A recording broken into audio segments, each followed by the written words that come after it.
گھروں کے دروازے طالب علموں کے لیے ہر وقت کھلے رہتے ہیں۔ کہانی کو پوری طرح آبجیکٹو ہونا چاہیے۔ کوئی بھی کتاب مکمل کتاب نہیں ہوتی ہے۔ اردو اور ہندی بہت زیادہ مختلف ایک دوسرے سے نہیں ہیں۔ کچھ اصولوں کا نشہ تھا، کچھ مقدس خواب تھے، ہر زمانے میں شہادت کے یہی اسباب تھے۔ ناظرین آداب، پروگرام کتابوں کی دنیا میں میں آپ سبھی کا استقبال کرتا ہوں۔ آج ہم گفتگو کریں گے بہت ہی مشہور و معروف کتاب جس کا نام ہے محمد حسن نقاد اور دانشور، اور اس کتاب کے مرتب ہیں ڈاکٹر سرور الہدیٰ، اور اس کتاب پر گفتگو کرنے کے لیے ہمارے ساتھ موجود ہیں اس عہد کے معروف نقاد اور دانشور پروفیسر عتیق اللہ صاحب۔ عتیق اللہ صاحب، اس پروگرام میں دل کی گہرائیوں سے آپ کا استقبال کرتا ہوں۔ تو ناظرین، اس سے پہلے کہ ہم اس کتاب کے اوپر پروفیسر عتیق اللہ صاحب سے بہت ہی تفصیلی گفتگو کریں، میں مناسب سمجھتا ہوں کہ اس کتاب کا تعارف آپ کے سامنے پیش کر دوں۔ اس کتاب میں ڈاکٹر سرور الہدیٰ نے 45 مضامین کو جمع کیا ہے۔ بڑی ضخیم کتاب ہے، 500 صفحات سے زیادہ پر مشتمل یہ کتاب، جس میں انہوں نے 45 لوگوں کے مضامین کو جمع کرنے کے بعد اس کو کتابی شکل میں آپ کے سامنے پیش کیا۔ یہ 45 لوگ بہت ہی اہم نقاد ہیں، دانشور ہیں، ادیب ہیں، جنہوں نے پروفیسر محمد حسن کی زندگی کے ہر پہلو پر بہت ہی عالمانہ گفتگو کی ہے۔ تو آئیے ہم گفتگو کرتے ہیں پروفیسر عتیق اللہ صاحب سے اس کتاب کے ہر پہلو کے اوپر۔ سر، اس سے پہلے کہ اس کتاب کے اوپر گفتگو کی جائے، میں مناسب سمجھتا ہوں کہ آپ ہمارے ناظرین کو یہ بتائیں کہ علمی اور ادبی دنیا میں پروفیسر محمد حسن کی کیا منزلت ہے، کیا ان کی اہمیت ہے؟ محمد حسن ایک ہمہ جہت ادیب تھے، اور چونکہ ابھی 2-3 برس ہی ہوئے ان کی رحلت کو، لیکن ان 2-3 برسوں میں آج کے عہد کی جو نئی نسلیں ہیں وہ ان کی طرف متوجہ ہو رہی ہیں، اور اس کی بہت سی وجوہات ہیں۔ وہ ایک استاد کی حیثیت بھی تھی ان کی، ایک صحافی کی حیثیت تھی، بلکہ یہ کہا جائے کہ صحافت کے میدان میں سب سے پہلے وہ اترے تھے، اور انگریزی میں وہ فلم میل وغیرہ جو میگزین بھی نکلتا تھا اس کی ادارت بھی کرتے تھے۔ اس کے علاوہ ایک شاعر بھی تھے، ناول بھی لکھے انہوں نے، کچھ افسانے بھی لکھے، اور سب سے الگ جو ان کا ایک خاص شعبہ تھا وہ شعبہ تحقیق و تنقید کا تھا۔ اور اسی شعبے میں چونکہ ہم جس معاشرے میں ہیں، جس ادبی معاشرے میں، وہ معاشرہ ایسا ہے کہ اگر ایک ہی ادیب مختلف اصناف میں لکھتا ہے تو ہمارا معاشرہ کسی ایک صنف کو چن لیتا ہے اور اسی صنف کو سامنے رکھ کر اس کو یاد کرتا ہے۔ تو چونکہ جیسا کہ میں نے عرض کیا کہ وہ ہمہ جہت شخصیت تھی ان کی، انہوں نے اپنے تنقید کے پائے کی اگر کوئی چیز لکھی ہے وہ ڈرامے لکھے ہیں، اور اس میں کوئی شک نہیں کہ وہ شروع سے نہ صرف یہ کہ ایک ڈرامہ نگار تھے بلکہ ڈائریکٹر بھی تھے، اور شروع سے اپنی طالب علمی کی زمانے سے ڈائریکشن کئی ڈرامے کو ڈائریکٹ کیا تھا لکھنؤ میں تھے جب بھی ڈائریکشن کرتے رہے۔ تو ان کی یہ دلچسپیاں جو شروع میں پرگوار لائی تھیں وہ دلچسپیاں آخر تک قائم رہیں، اور اس اعتبار سے یہ الگ بات ہے کہ اب مرحلہ بر مرحلہ ان کی یہاں کچھ ذہنی تبدیلیاں واقع ہوتی رہیں۔ مثلا شروع میں ایک ترقی پسند نقاد کی حیثیت سے متعارف ہوئے، اس کے بعد مارکسسٹ نقاد کی حیثیت سے متعارف ہوئے، اس کے بعد پھر ادبی سماجیات کے اعتبار سے ہوئے، اور میں نے جو محسوس کیا ہے وہ یہ ہے کہ وہ ایک بین العلومی نقاد تھے، یعنی انٹر ڈسپلنری۔ ہمارے عہد میں ایسا کوئی نقاد نظر نہیں آتا جسے ہم انٹر ڈسپلنری نقاد کہہ سکیں، بلکہ ایسے نقاد زیادہ ہیں جو کہ کسی نہ کسی رجحان اور کسی نہ کسی عالمی ادبی تحریک یا کسی خاص فلسفے کو سامنے رکھ کر انہوں نے اپنے رجحان کا تعین کیا ہے۔ جہاں تک حسن صاحب کا سوال ہے، انہوں نے مارکسسٹ ویلیوز اور مارکسسٹ فکر اس کو تو بنیاد بنایا، لیکن بعد ازاں ان کے یہاں ایک مورخ حاوی ہوتا گیا، یعنی اس پر گفتگو ہو سکتا ہے بعد میں آئے، یہ ایک مورخ حاوی ہوا، کلاسکس پر ان کی نظر گئی، تو وہ چونکہ صرف ایک نقاد نہیں تھے بلکہ تمام ہمارے عہد کے نقادوں میں وہ ایک اس لیے مختلف نقاد تھے کہ ہر جگہ کی تحقیق کا مادہ ان کا کام کرتا ہے، کلاسیکی تنقید پر جب انہوں نے کلاسیکی ادب پر جب تاریخ لکھی ہے وہ اس کے ساتھ تحقیق ہے. اس کے علاوہ اس کے بعد کی تاریخ جو ہندی ادب کی تاریخ ہے وہ بھی تحقیق ہے. اس کے علاوہ بھی جتنے بھی ان کے مضامین ہیں اس میں کہیں نہ کہیں جا کر ایک تحقیقی مادہ ضرور کار فرما ہے. اس اعتبار سے ہم انہیں ایک ہمہ جہت ادیب کہتے ہیں اور اس میں کوئی شک نہیں کہ ان کے عہد میں اور کوئی ایسا ادیب نہیں ہے کہ جس کو ہم ہمہ جہت کہہ سکیں کہ تخلیق اور تنقید اور تحقیق ان تینوں شعبوں میں جو یکایک جو ہے وہ ان کا ذہن کار فرما رہا. پروفیسر عتیق اللہ صاحب، یقیناً یہ کتاب بہت ہی اہم کتاب ہے. اس کی اہمیت کے وجوہ کیا ہیں، وجوہات کیا ہیں کہ یہ کتاب آج علمی اور ادبی منظرنامے میں اتنی اہم ہے؟ میں آپ کو یاد دلانا چاہوں گا کہ حسن صاحب ایک ایسی شخصیت اپنے دور میں رہے ہیں کہ جو کہ میڈیا کے آدمی تھے، لیکن انہوں نے اپنا بہت سارا وقت جو ہے وہ اپنی گوشہ نشینی میں گزارا اور اس اعتبار سے خود تشہیری کو کام میں نہیں لیا انہوں نے. اور اسی بنیاد پر کئی نمبرز شائع ہوتے رہے، معمولی ادیبوں کے نمبر شائع ہوتے رہے، بڑے ضخیم نمبر شائع ہوتے رہے. حسن صاحب پر کوئی نمبر شائع نہیں ہوا. لیکن یہ ان کے انتقال سے پہلے یہ کتاب سرور الہدا صاحب نے یہ ترتیب دے رہے تھے اور ان کی خواہش تھی کہ یہ جلد سے جلد پہنچ جائے، لیکن یہ پہنچ نہیں پائی کہ اس کی کچھ وجوہ تھی. لیکن یہ کتاب ان معنوں میں میری نظر میں بڑی قدر و منزلت رکھتی ہے کہ یہ اس میں انہوں نے نئے لوگوں سے مضامین لکھوائے ہیں.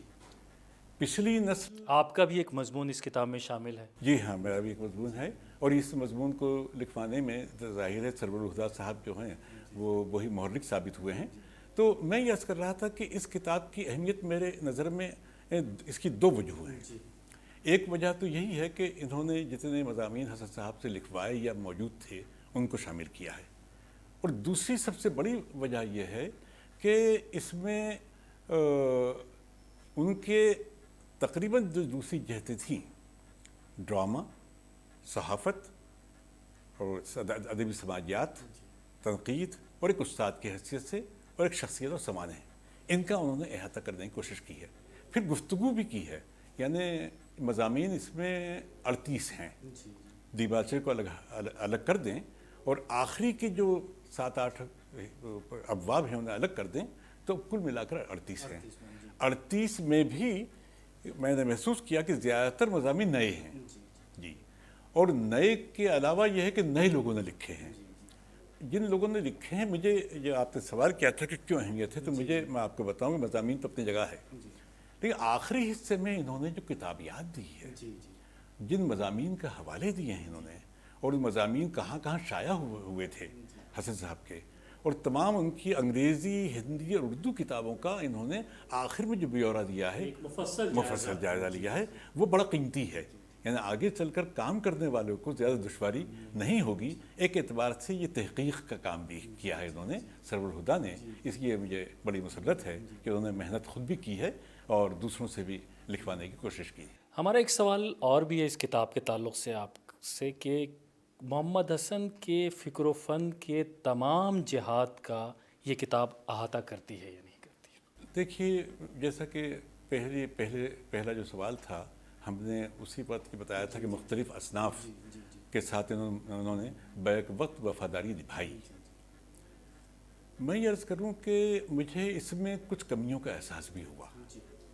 کمیوں کا ان معنوں میں کہ ایک شخص جس کی تقریباً 50 سال سے زیادہ عمر کا حصہ، تقریباً 60 سال کی عمر کا حصہ ڈرامے میں گزرا ہے، تھیٹر کے ساتھ جڑا جو شخص رہا ہے، جس نے پروڈیوس بھی کیے، ڈائریکٹ بھی کیے اور ہر طرح کے سیاسی نوعیت کے اور تہذیبی نوعیت کے ڈرامے لکھے، تو وہ اتنا بڑا اس کا دائرہ تھا.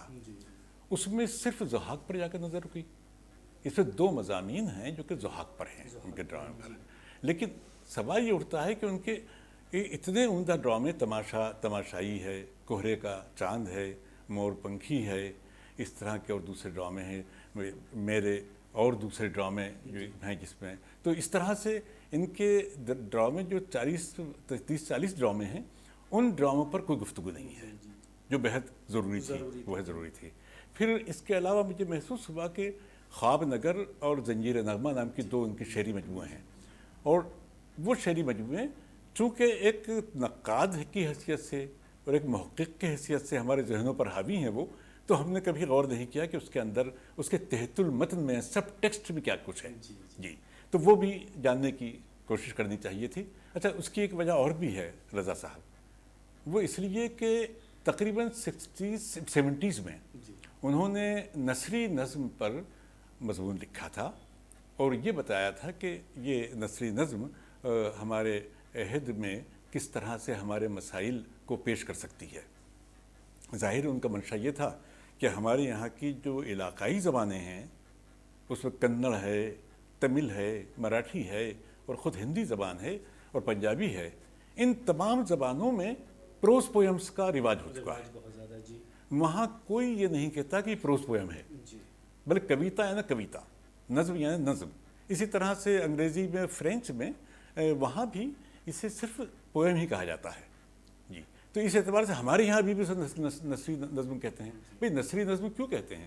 تو حسن صاحب نے یہ ثابت کرنے کی کوشش کی تھی کہ ہمارا جو بدیعیاتی نظام ہے ہمارے یہاں جو ایک مہذب لب و لہجہ ہے، تکلف آمیز لب و لہجہ ہے، جو ہمیں اپنے معافی الضمیر کی ادائیگی کے لیے روکتا ہے، اور ہم جو بات کہنا چاہتے ہیں وہ پوری طرح کہہ نہیں پاتے ہیں، اسے بہت سے ہرڈلز آتے ہیں زبان کے۔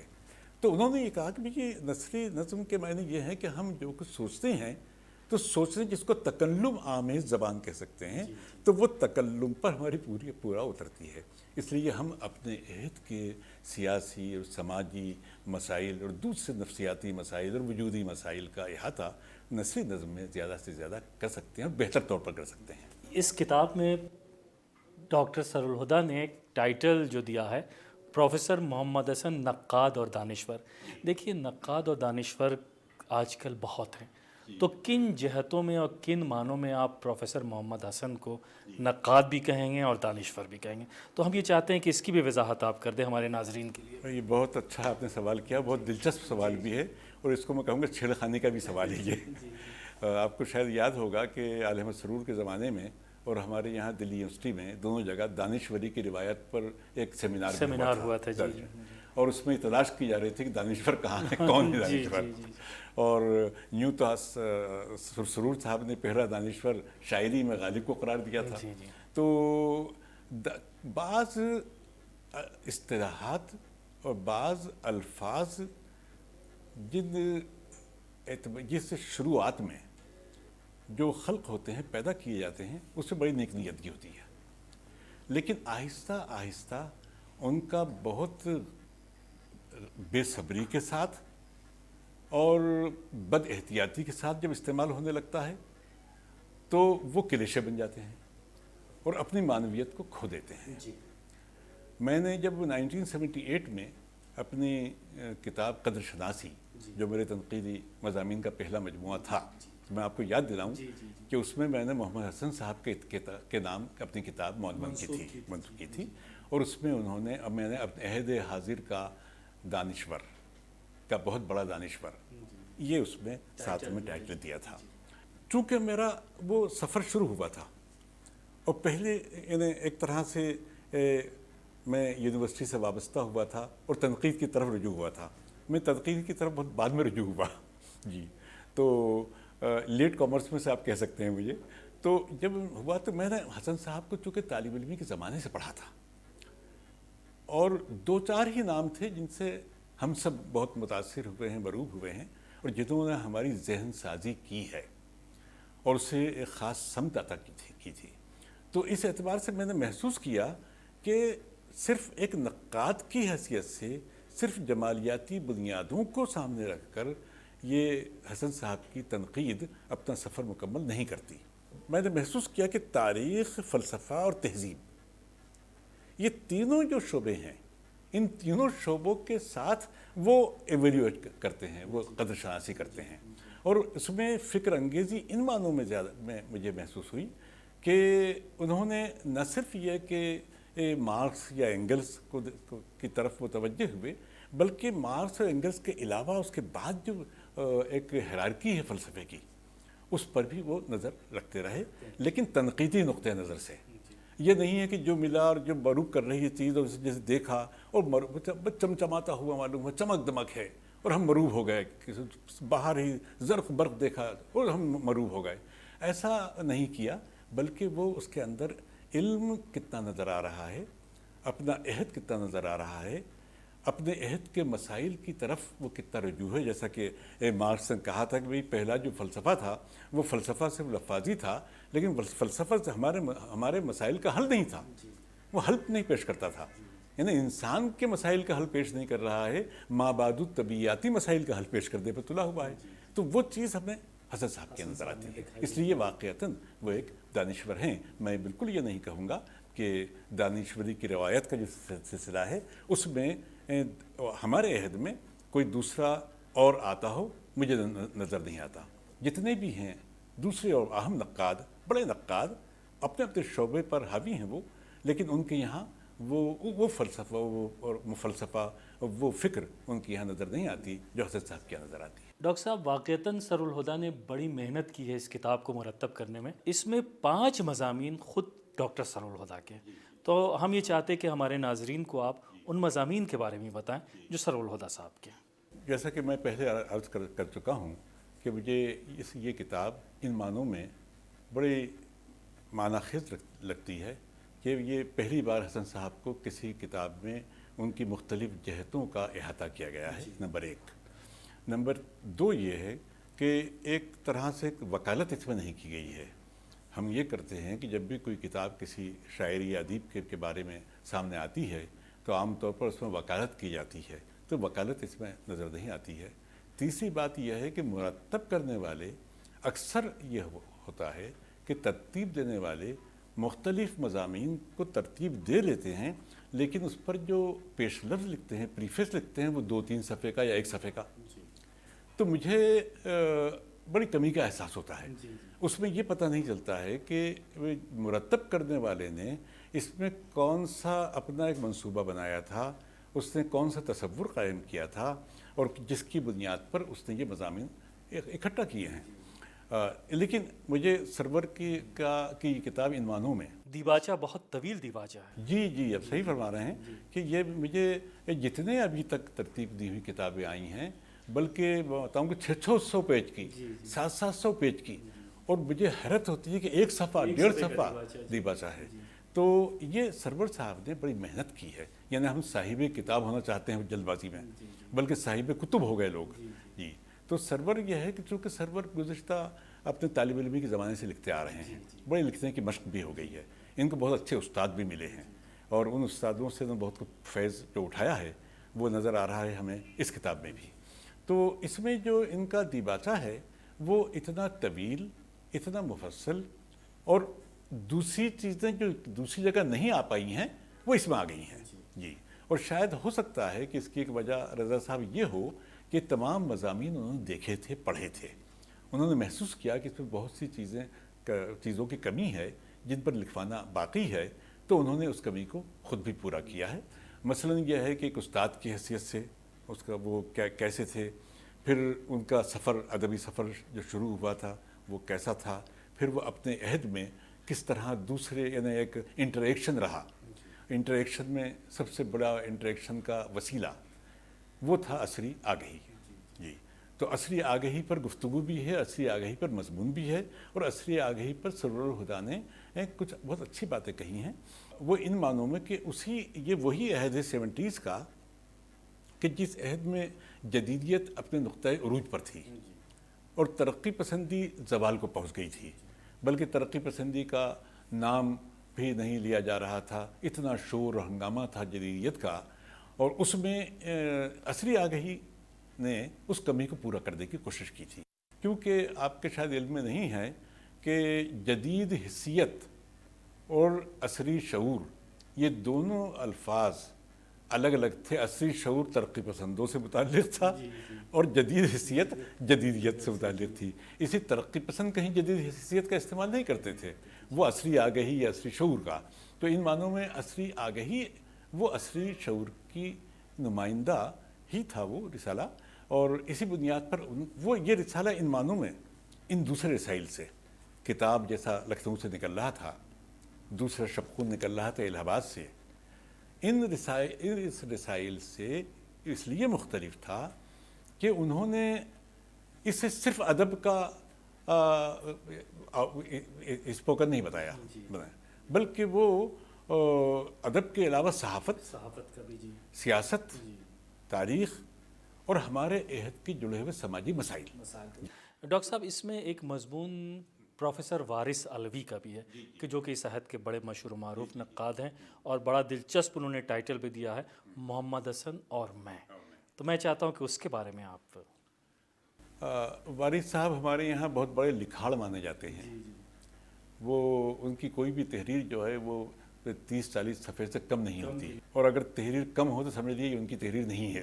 جی، وارث علوی نے یہاں کچھ انہوں نے اپنے حسن صاحب سے کے ساتھ جہاں جہاں ان کا معانقہ ہوا، اس معانقے میں کچھ مکالمہ ہوا، تو اس کی طرف روشنی ڈالی ہے۔ وارث علوی جو ہیں ان کا اپنا ایک خاص نقطۂ نظر ہے۔ ان کا سفر بھی آپ کو حیرت ہوگی ترقی پسندی سے شروع ہوا۔ وہ بنیادی طور پر ترقی پسند تھے، اور حسن صاحب کو انہوں نے طالب علمی کے زمانے سے پڑھا تھا۔ وہ عالم سرور، احتشام حسین اور محمد حسن، ان تینوں سے بہت متاثر تھے۔ جی، ایک وہ شخص جو بہت متاثر تھا، آہستہ آہستہ آہستہ اس کا مینٹل ڈیولپمنٹ جو ہوا، وہ جس سمت کی طرف جا رہا تھا، اس نے وہ سمت دور ہوتی گئی۔ جو حسن صاحب کی یا احتشام حسین کی سمت تھی، شروع میں ایک تھے، بعد میں بڑھتے بڑھتے بڑھتے بڑھتے بہت بڑا گیپ درمیان میں آ گیا، اور اس وجہ سے حسن صاحب کو انہوں نے پڑھا تو ضرور لیکن پسند نہیں کیا۔ اس مضمون میں انہوں نے ایک تو حوالہ ان گفتگوؤں کا حوالہ ہے، دوسرا اپنے طالب علمی کے زمانے کا ہے، تیسرا وہ کیوں پسند نہیں کرتے، انہوں نے ان کی افسانوی تنقید پر گفتگو کی اس میں، اور ان معنوں میں کی کہ ہم وارث علوی کو جانتے ہیں کہ فکشن کے بہت بڑے نقاد ہیں، شاعری کے اتنے ہی اتنے بڑے فکشن کے ہیں۔ اور مجھے ایک کمی کا احساس بھی ہوا اس کتاب میں کہ حسن صاحب پر ایک مضمون ان کی افسانوی تنقید پر ہونا چاہیے تھی، جو افسانے کی تنقید انہوں نے کی تھی اس پر ہونا چاہیے تھا، وہ نہیں ہے اس میں۔ تو افسانے کی تنقید ان کی جو تھی اس کو سامنے رکھا انہوں نے۔ تو مجھے شکایت یہ ہے وارث علوی سے کہ انہوں نے محمد حسن کے جو حوالے نیچے دیے ہیں اس کے سیاق و سباق کو سامنے نہیں رکھا۔ ڈاکٹر صاحب بڑی اچھی گفتگو اس سینس میں ہو رہی ہے کہ آپ نے وارث علوی کے مضمون میں جو کچھ خامیاں اس کی بھی نشاندہی کی ہے جو عام طور پہ لوگ نہیں کرتے ہیں۔ اس میں ایک مضمون پروفیسر صدیق الرحمن قدوئی کا بھی ہے جو جواہر لال نہرو یونیورسٹی سے وابستہ تھے، محمد حسن صاحب بھی جواہر لال نہرو یونیورسٹی سے وابستہ تھے، دونوں کے آپس میں بڑے اہم رشتے تھے۔ تو میں چاہتا ہوں کہ اس مضمون کے بارے میں بھی آپ کچھ گفتگو کریں جو قدوئی صاحب کا مضمون ہے۔ قدوئی صاحب ان کے کلیگ بھی رہے ہیں، اور قدوئی صاحب ہمیشہ کہتے بھی رہے ہیں کہ حسن صاحب سے بہت کچھ انہوں نے سیکھا بھی ہے۔ اس میں کوئی شک نہیں کہ جس زمانے میں حسن صاحب دہلی یونیورسٹی میں تھے، قدوئی صاحب وہاں بھی تھے۔ جب وہ JNU میں آئے، قدوئی صاحب بھی JNU آئے، اور حسن صاحب کے بہت بڑے معاون ثابت ہوئے قدوئی صاحب۔ اور قدوئی صاحب اور حسن صاحب نے مل کر، ہم تو کہتے بھی نامور سنگھ اور حسن صاحب دو ایسے نام ہیں جنہوں نے وہاں کے شعبے کی یا CIL کو بنایا ہے، یعنی اس کی بنیاد گزاروں میں سے ہیں۔ تو قدوئی صاحب نے اپنے کچھ ان یادوں کو دہرایا ہے۔ دلچسپ ٹاپک بھی ہے یادگار عہد۔ یادگار عہد، جی، اس کا عنوان بھی دیا انہوں نے ہے۔ تو یادگار عہد انہی معلوم ہے کہ وہ انہیں سمجھتے ہیں کہ ایسی شخصیت درمیان میں تھی کہ جو سب کا مرکز بنی ہوئی تھی، اور کوئی بھی عمارت کسی بھی یونیورسٹی کی، کسی بھی کالج کی، کسی بھی ادبی ادارے کی عمارت کوئی معنی نہیں رکھتی۔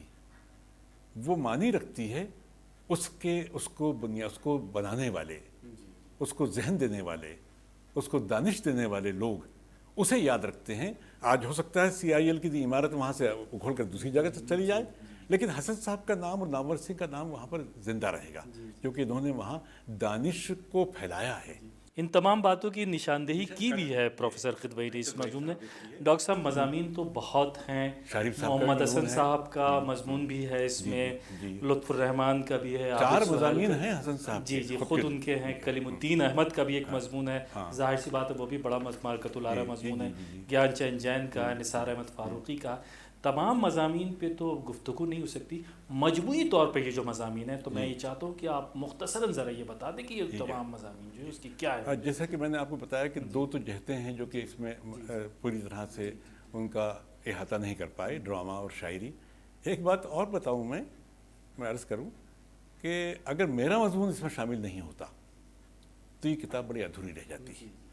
وجہ یہ ہے کہ جن سے ہم توقع کر رہے تھے کہ وہ ان کی نظریے پر بحث کریں گے اور نظریاتی طور پر جو ان کے یہاں تبدیلیاں عمل میں آتی رہی ہیں اور وہ کئی سنگہائے میل سے گزرتے ہوئے جس منزل پر پہنچے تھے ادب کی سماجیات پر، شاید وہ گفتگو ہوگی، لیکن اس پر گفتگو اس میں نہیں کر پائے۔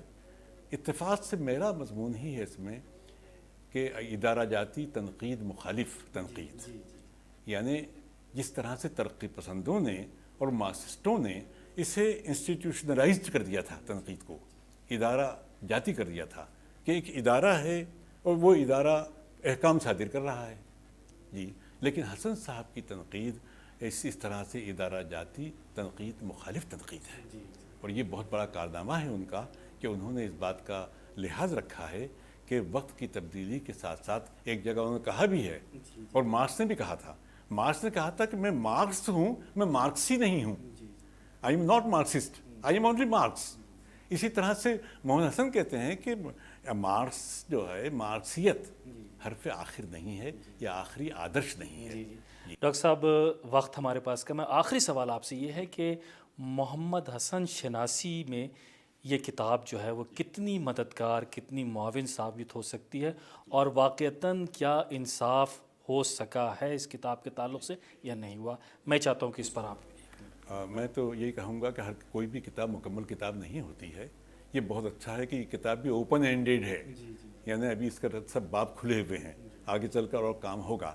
میں نے پہلے عرض کیا تھا کہ اس میں جو آخری حصہ ہے جو کتابیات کا ہے اور جس میں سب کے حسن صاحب کے تمام مضامین کا احاطہ کر لیا ہے کہ یہ کہاں کہاں کس کس سن میں کہاں کہاں یہ شائع ہوئے ہیں، پھر اس کے علاوہ جو کتابیں ہیں ان کتابوں کا پورا بیورہ دے دیا ہے، پھر ان پر کام کرنے والوں کا بھی ہے، تو یہ چیزیں جو ہے آگے محققین کے بھی کام آئیں گی، ان پر تنقید کا کام کرنے والوں کے لیے بھی کام آئیں گی۔ پھر یہ ہے کہ یہ کتاب ایک مستقل حوالہ بنی رہے گی ہمیں، اور یہ اس لیے بنی رہے گی کہ یہ پہلی کتاب ہے، اور پہلی کتاب میں جہاں سرور الہدیٰ نے کوشش اس بات کی ہے کہ تقریباً تمام جہات کا احاطہ ہو سکے۔ میں انہیں مبارکباد دیتا ہوں، اور آپ کو بھی کہ آپ نے بہت بہت شکریہ ڈاکٹر صاحب، بہت بہت شکریہ، نہایت ہی علمی معلوماتی گفتگو اس کتاب کے تعلق سے آپ نے کی۔ تو ناظرین، ابھی آپ نے دیکھا کہ پروفیسر محمد حسن نقاد اور دانشور، جو کہ ڈاکٹر سرور الہدیٰ کی کتاب ہے، اس پر پروفیسر عتیق اللہ نے نہایت ہی علمی اور فکر انگیز گفتگو کی ہے۔ اگلے ایپیسوڈ میں ہم پھر حاضر ہوں گے ایک نئی کتاب کے ساتھ اور ایک نئے مہمان کے ساتھ۔ تب تک کے لیے آپ ہمیں اجازت دیجیے۔ آداب۔